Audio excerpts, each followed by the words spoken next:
Então vamos lá, arquitetura básica, né, de um microcontrolador. Primeiro lugar, alguém aqui já ouviu falar do termo microprocessador? E se já ouviu, com suas palavras, qual é a diferença de um microcontrolador para um microprocessador? Quem sabe me dizer? E aí, pessoal, quem sabe me dizer a diferença de um microcontrolador para um microprocessador?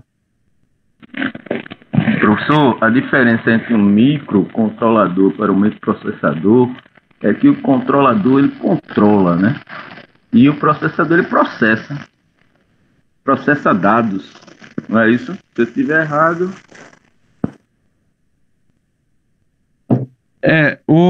Mais alguém quer falar? Eu vou comentar, tá, Luciano? Obrigado. Comentar sua observação. O microprocessador lê as informações e o microcontrolador executa. Quem foi que colocou isso aqui? Nem deu tempo para ver aqui.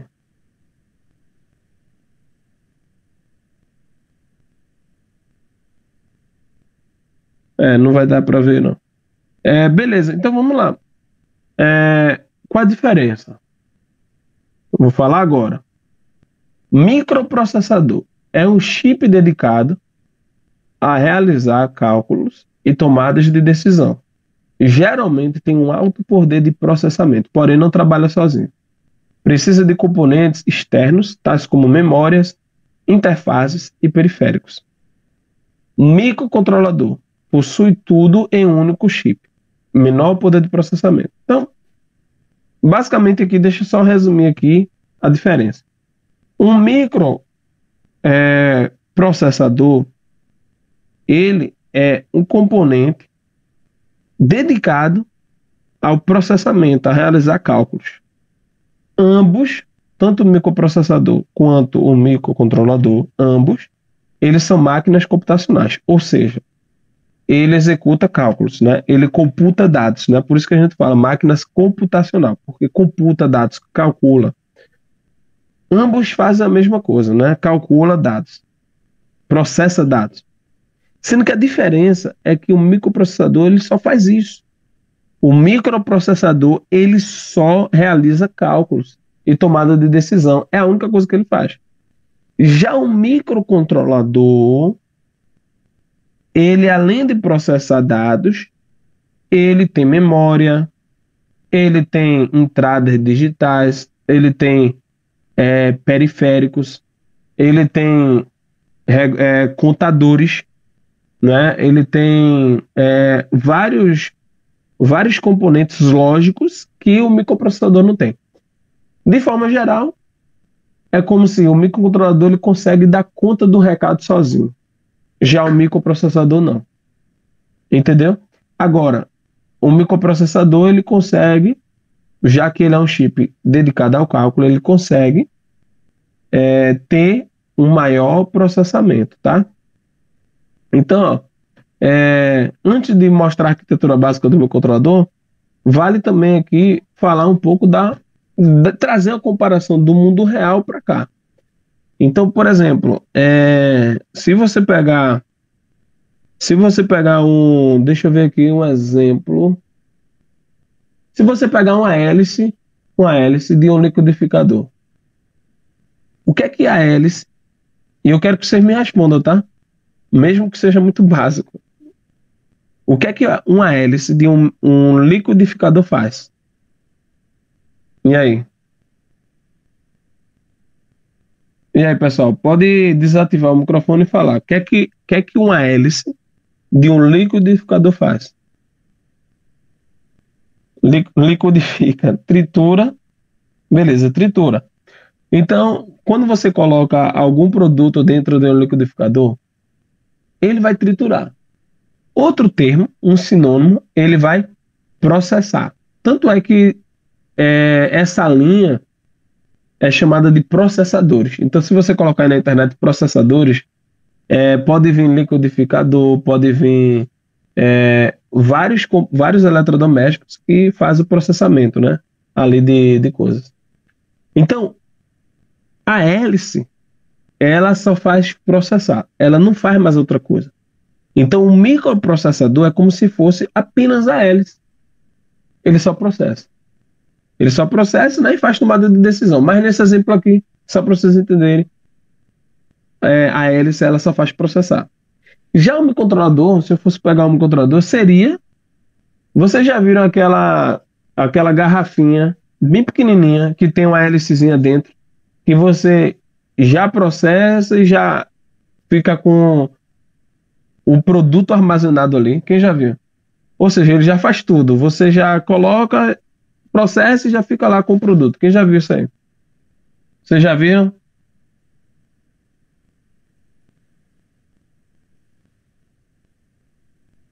Beleza, tem algumas pessoas que dizem que já... Algumas pessoas já viram, outras não. Mas, enquanto a hélice, ela não consegue dar conta do recado sozinha, ela precisa do copo, precisa de outros componentes, já outro produto já faz tudo sozinho. Então, basicamente é isso, né? É a grande diferença, né?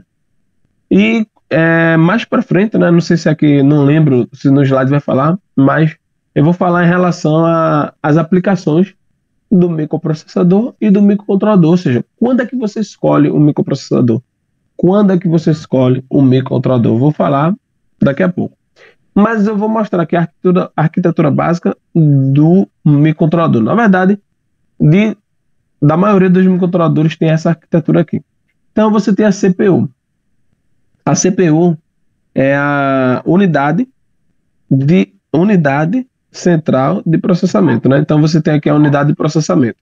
É na CPU que você tem a realização de cálculos. Quando você faz um programa e ele vai fazer uma comparação, vai fazer uma soma, vai fazer uma subtração, ou seja, ele vai realizar algum cálculo, alguma operação, algum processamento. Isso aqui é como se fosse a hélice. Algum processamento, ele vai utilizar a CPU. Então, ele vai utilizar aqui basicamente a CPU. A CPU tem a conexão com a memória, né? E aí, dentro do microcontrolador, você tem alguns tipos de memória. Você tem a memória ROM, né? Que é a memória de dados, ou seja, é a memória volátil. Se você desligar, os dados são perdidos. A memória ROM é a memória em que os dados são armazenados enquanto o programa está funcionando. Após desenergizar a máquina, os dados são perdidos. Por isso que nós falamos memória volátil. E você tem a memória RAM. Na verdade, eu troquei, tá? A memória RAM é a memória de programa, é a memória volátil. E a memória ROM é a memória que armazena os dados, mesmo quando o circuito é desenergizado. Então, recapitulando e corrigindo o que eu falei. A memória RAM é a memória de programa, é a memória volátil. Enquanto o seu microcontrolador, enquanto o seu computador está funcionando, os dados estão armazenados aqui nessa memória, a memória RAM. Se você quiser armazenar de forma contínua, ou seja, de forma permanente, um dado que você processou, você guarda na memória ROM. Vou dar um exemplo. No Arduino, você tem um microcontrolador chamado Atmega 328. Se for um Arduino Uno, por exemplo. No Atmega 328, você tem a memória RAM e você tem a memória ROM. A memória ROM no Atmega 328 tem um tamanho de 1 KB. Tá? Tem o tamanho de 1 KB. Né? E é um microcontrolador de 8 bits. Né? E você tem aqui a memória de programa, não lembro exatamente, né? A memória de programa aqui do Atmega, né? Tem que olhar no datasheet. Mas a memória, por exemplo, se você quiser armazenar dados de forma permanente, você guarda aqui na memória ROM. Não é? Nós utilizamos, por exemplo, a memória EEPROM do Atmega, né? É um tipo de memória ROM. E aí você guarda o dado lá. Então aqui dentro do microcontrolador você tem a CPU, você tem a memória RAM, que é a memória de programa, a memória ROM. Só para exemplificar, como eu sempre gosto de fazer, a diferença de memória ROM para memória RAM. Todos vocês, basicamente todos que estão aqui, têm um celular. Não é? Vocês estão me acompanhando aqui, utilizam o WhatsApp, vocês têm celular. No celular, quando vocês vão comprar o celular, vocês têm basicamente dois tipos de especificações de memória. Se você olhar lá na loja, você vai ter lá dois tipos de especificação de memória. Você vai ter o tamanho da memória ROM. Poxa, qual é a capacidade que esse celular tem de armazenar fotos, armazenar vídeos, armazenar meus arquivos? Ah, não, esse celular aqui tem 1 TB de memória. Quando ele fala isso, normalmente você tem que ver, tá? Mas normalmente ele está falando da memória ROM. Normalmente, a memória ROM ela é maior do que a memória RAM. Então, quando ele fala, tem 1 TB de memória, está falando da memória ROM. Então, você só vai ter 1 TB para armazenar seus vídeos e suas fotos, por exemplo. A memória RAM, normalmente é um valor menor. E a memória RAM tem quanto? O vendedor vai lhe dizer, olha, a memória RAM tem 2 GB, tem 4 GB, 8 GB de memória RAM. Ou seja, ele é capaz de processar 8 GB ao mesmo tempo. Então imagine que você tem um liquidificador residencial e se você melhorar, se você aumentar a memória RAM, você vai ter um liquidificador industrial com várias hélices lá. Então ele vai ter maior capacidade de processar dados ao mesmo tempo. Então, quando você pegar um smartphone, um iPhone, que tem a memória RAM maior, ele vai conseguir processar dados em uma velocidade maior. Ele vai conseguir processar dados, maior volume de dados ao mesmo tempo. Então, quando você for comprar um celular, olhe sempre para a memória RAM, ela é a mais importante. Porque às vezes o celular fica lento. Por quê? Porque às vezes a memória RAM é pequena. Ele não consegue carregar muitos dados ao mesmo tempo, tá? Então você já colocou, encheu e ultrapassou, por exemplo, a capacidade do seu liquidificador, né? Aí a hélice não consegue nem girar, tá? Então aí já colocou muita coisa no liquidificador, por exemplo, e dependendo do que você coloca, a hélice nem gira, né? Por quê? Porque você está colocando algo, está exigindo algo que aquele equipamento não é capaz de entregar, beleza? O que é que eu tenho mais dentro da arquitetura de um microcontrolador? Eu tenho portas de entradas e saídas. Você vai ver um termo técnico chamado de GPIO, que são os pinos de preposição geral. Esses pinos eles podem atuar como entrada, input ou como saída, output. Por exemplo, quando você está utilizando um botão, normalmente você utiliza o pino como entrada. E quando você está, por exemplo, utilizando um LED, você utiliza o pino como saída. Então, você utiliza o pino output. Aqui você tem a unidade central de processamento, que eu tenho falado. Normalmente também no controlador você tem a porta serial. Então, se você quiser se comunicar com outra máquina computacional, outro microcontrolador, outro computador, por exemplo, você tem a porta serial. Não é, por exemplo, quando você utiliza, vai aparecer só na gravação. Aqui, por exemplo, ó, esse cabinho azul, ele se conecta com a placa eletrônica e se conecta com o computador. Por quê? Porque o microcontrolador ele tem uma comunicação serial. Dentro do microcontrolador também tem temporizadores. Então, normalmente quando você quer fazer o controle de ações, né, de disparos em um tempo preciso, você utiliza temporizadores, por exemplo, né? Você também tem conversores analógico digital e digital analógico, né? Então aqui acho que a gente fez um exercício em sala de aula com o conversor analógico digital do Arduino, onde ele vai ler sensores, por exemplo, que têm valores infinitos. Estão lembrados disso ou não? Lembra que a gente fez um exercício utilizando a entrada analógica digital do Arduino? Vocês estão lembrados? Beleza. Então aqui é justamente disso que ele está falando. E nem todos os microcontroladores têm, mas você também pode ter conversores digital analógico. Ou seja, faz o caminho inverso, né, do que eu acabei de falar. E a diferença, gravem isso, tá? Gravem isso. O microcontrolador, ele possui tudo isso em um único chip. Grave isso aqui, ó, único chip.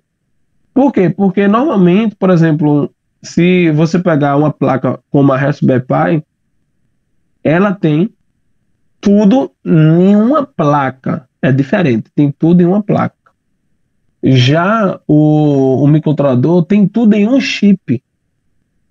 Então, por exemplo, se você abrir a CPU, né, lá vai ter um microprocessador em uma placa, vai ter um barramento de memória, ou seja, é tudo espalhado na placa, não é em um chip. Essa é a grande diferença.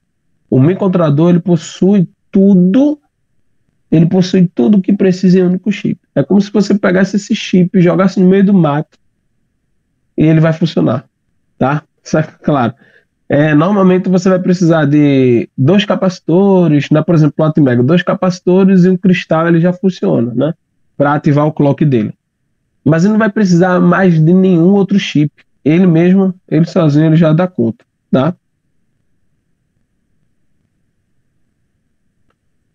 Por que tudo em um único chip? Ó? Para reduzir o tamanho e o custo e ser embarcados em pequenos espaços em objetos eletrônicos. Então, já imaginou qual é o tamanho do microcontrolador que está dentro de um relógio, que está dentro de um celular, que está dentro de um termômetro digital, que está dentro de uma trena digital, que está dentro de produtos pequenos? Você tem que ter tudo pequeno. Então, por isso que você utiliza em um único chip. E por isso, já que ele é um chip apenas, normalmente você tem o quê? Limitação de função, limitação de processamento. Então, por isso que normalmente os microcontroladores eles desempenham apenas uma função. Porque já que ele é tão pequeno, ele se especializa, não é? Você que é programador, você precisa fazer com que ele fique especializado, vamos dizer assim, em uma função só, visto que ele tem, apesar de ter tudo que precisa, mas ele tem tudo que precisa, mas em pequenas, né, pequenos recursos, né? Ele tem de tudo um pouco, na verdade, né? Então você não pode exigir muito dele. Então, resumindo, é isso. Ele tem todos os recursos, mas com pouca potência, com pouco poder. Então você precisa otimizar. Quando você tem pouca energia, não é? Então, quando você tem pouca energia, você precisa otimizar as funcionalidades. O que é a arquitetura do microcontrolador? É a forma com que os componentes estão interligados em um circuito, ou seja, no nosso caso, dentro de um chip, né? Então, essa é a arquitetura. Aí tem alguns outros tipos de arquitetura, eu vou citar aqui, mas só a título de conhecimento para vocês. A arquitetura RISC, a arquitetura CISC, né? A arquitetura RISC, computador de conjunto de instruções reduzidas e computador de conjunto de instruções complexas, né? A arquitetura CISC, né?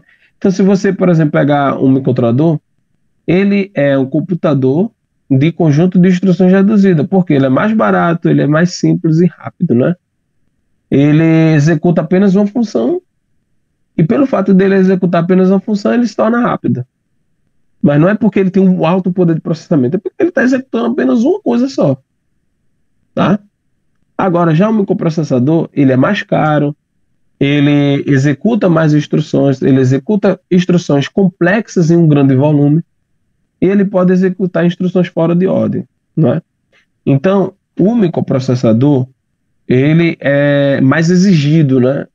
Ele é mais exigido. Enquanto o microcontrolador, normalmente, ele é otimizado apenas para uma função, tá? A CPU. A CPU é a unidade central do processamento, né? Acho que isso aqui eu já expliquei, vou só recapitular. É a unidade que processa os dados, executa os cálculos e instruções, ou seja, é o cérebro do microcontrolador.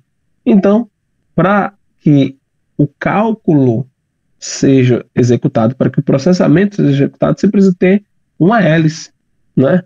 Para o liquidificador funcionar. Como disseram aí, para o liquidificador liquidificar, para o liquidificador triturar, para o liquidificador processar, ele precisa ter uma hélice. Essa hélice aqui no mundo da computação seria a CPU, né? Ele executa as instruções em uma velocidade bem elevada na faixa de megahertz. Cada microcontrolador pode ter uma velocidade diferente. Essa velocidade é chamada de clock ou ciclo de máquina, né? Então, você vai precisar consultar no seu datasheet, né, no datasheet do microcontrolador, qual velocidade qual ciclo de máquina, né, você vai precisar. A memória RAM, que eu tinha falado, né, memória de programa, que armazena os dados processados em tempo real, também chamada de memória das variáveis. Quanto mais memória RAM a máquina possui, maior o poder de processamento de dados em grande volume ela tem. Ela é do tipo volátil, ou seja, quando a máquina é desenergizada, os dados são perdidos. Então foi o que eu tinha falado quanto à memória RAM. Memória ROM, ela é não volátil, então você pode armazenar dados de forma permanente, não é? Posso dar exemplos aqui, por exemplo, um pendrive é uma memória ROM, porque você grava os seus arquivos e depois que você tira o pendrive, os dados ficam lá. Você não perde os dados. Diferente de um computador. Se você estiver digitando algo lá no Microsoft Word, fazendo uma apresentação no PowerPoint, digitando alguma coisa no Excel, se tiver uma queda de energia e você não salvar, o que é que vai acontecer? Você vai perder, tá? É claro que os sistemas operacionais ao longo do tempo foram evoluindo e quando você liga de novo, ele pergunta, olha, recuperei de forma automática, você vai querer ainda ou não? Mas ele precisa armazenar dentro da memória ROM, senão ele vai perder, tá? Temporizadores, né? Timers. Os timers são usados para determinar os tempos de execução dos conjuntos de instruções. Por exemplo, por quanto tempo desejamos que um sinal esteja presente numa determinada saída, ou de quanto em quanto tempo devem ser feitas as leituras de sensores ligados nas entradas, né? Então, às vezes, você nem precisa implementar algo na sua programação. Você já tem isso, né? De forma lógica, né? Você já tem temporizadores dentro do microcontrolador. Eu quero fazer a leitura de 5 em 5 segundos desse sensor de luminosidade, desse sensor de temperatura. Você utiliza um timer. O próprio timer do microcontrolador, né? Através dos seus registradores lá, eles vão calcular o tempo para enviar um dado ou fazer a leitura de um dado, né? Isso aqui é muito importante. Os conversores analógico digital, que foi o que eu falei, interface entre o microcontrolador e o meio externo que converte os tipos de sinais. Então, quando eu falo que interface entre o microcontrolador e o meio externo, quer dizer que você pode conectar outros componentes, como sensores, como botões, no conversor, né, aqui no microcontrolador. Aí você tem dois tipos, o analógico digital e o digital analógico, o que eu acabei de falar, que o analógico digital ele transforma um sinal analógico para um sinal que o microcontrolador pode processar, ou seja, um sinal digital, e o conversor digital analógico ele reconstrói um sinal analógico a partir do sinal digital. Por exemplo, ele pode reconstruir um sinal musical a partir de um arquivo de música que está gravado em sua memória.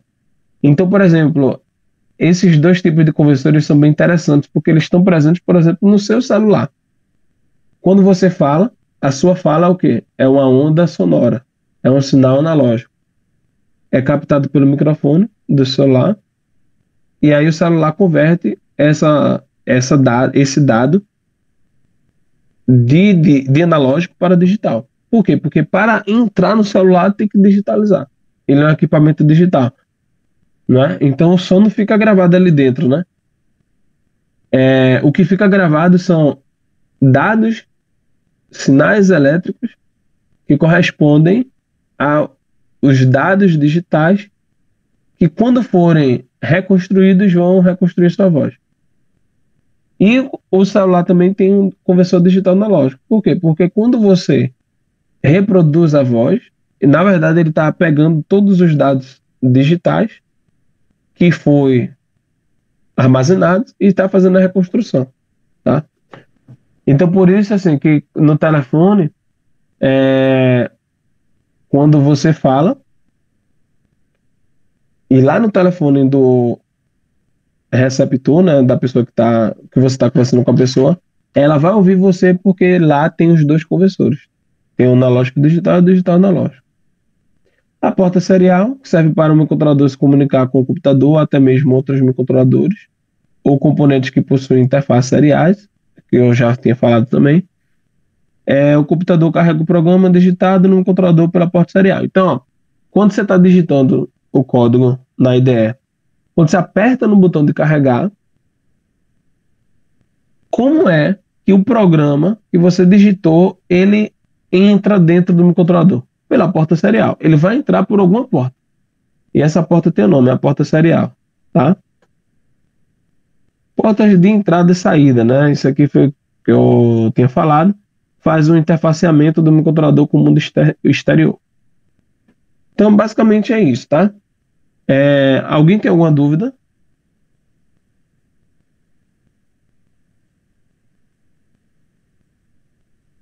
Alguém tem alguma dúvida?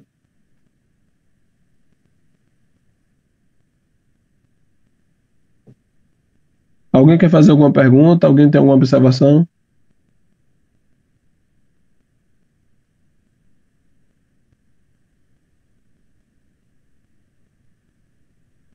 Beleza, beleza.